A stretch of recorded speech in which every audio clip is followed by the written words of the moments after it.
बसंत आता है तो प्रकृति मुस्कुराती है, और जिंदगी में जब कोई संत आता है तो संस्कृति मुस्कुराती है। किसी सदगुरु महापुरुष का जब जीवन में आगमन होता ना भैया, पूरी प्रकृति जैसे बसंत आने पर हरी भरी हो जाती, शीतल मंद सुगंध बयार बहने लगती, हवा बहने लगती, वैसे ही कोई सच्चा भजनानंदी महात्मा जब जीवन में आता ना तो पूरी संस्कृति मुस्कुराती है, पूरी संस्कृति मुस्कुराती है, पूरी संतति मुस्कुराती है। इसलिए संगत का बड़ा असर है।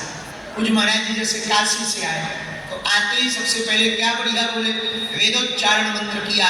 जब आप आज जब सत्यनारायण भगवान का पूजन कर रहे थे, 7 स्वर में मंत्रोच्चारण हो रहा था, आपके भी कानों से जो वह मंत्र जा रहे थे, श्लोक समझ में नहीं आ रहे थे, पर लग रहा था कुछ बढ़िया हो रहा है, कुछ बढ़िया हो रहा।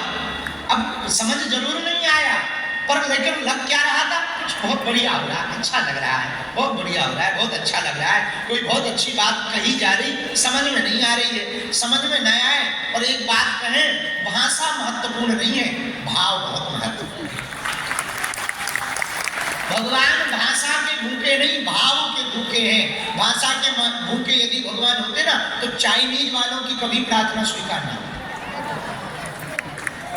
भगवान भाषा की महत्वता नहीं देते, भाव की महत्वता देते। और भाव बढ़िया हो, प्रबल हो, तो कुछ भी चीज हो बड़ी आनंद दे जाती है, बड़ी प्रसन्नता दे जाती है। तो जब महाराज जी श्लोक गा रहे थे, समझ नहीं आ रहा पर आनंद फुला रहा था, ऐसे समझो।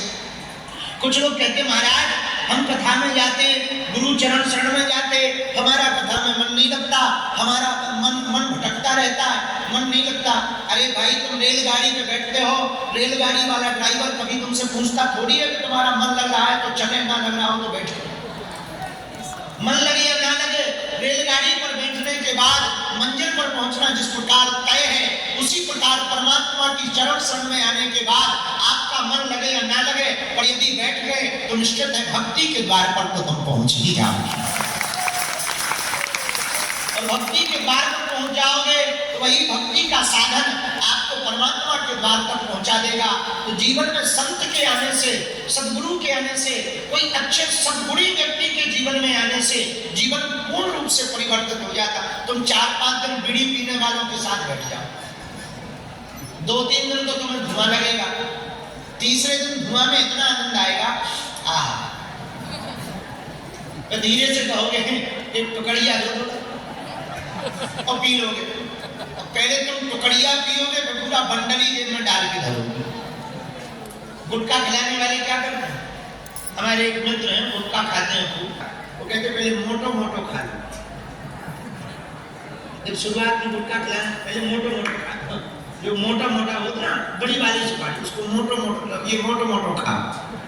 तो पहले मोटो मोटो गुटखा खवाबो सिखाएं, पहले धो के खवाएं ताकि लगे ना, फिर के बाद में मोटो मोटो गुटखा, फिर बाद में पूरा है